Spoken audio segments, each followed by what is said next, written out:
At ayun nga mga Lodi, naka-receive ako ng text galing kay SSS Humid ID. So ngayon, pwede ko na i-claim yung ID ko after 4 years bago ko ito ma-claim.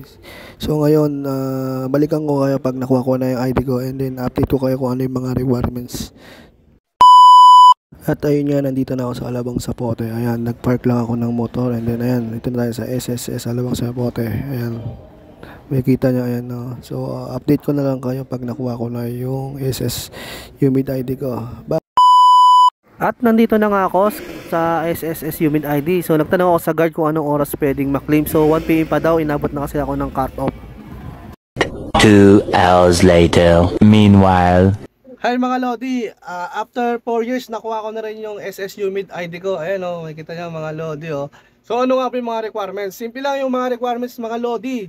2 valid ID lang, and then yung kung may stamp kayo, yun yung ipakita nyo. Kung wala naman, 2 valid ID lang, yun lang ipapakita nyo at makukuha nyo na. Ayan, nakuha ko na. So hanggang dito na lang mga Lodi. Thank you for watching. Follow more. Thank you for watching.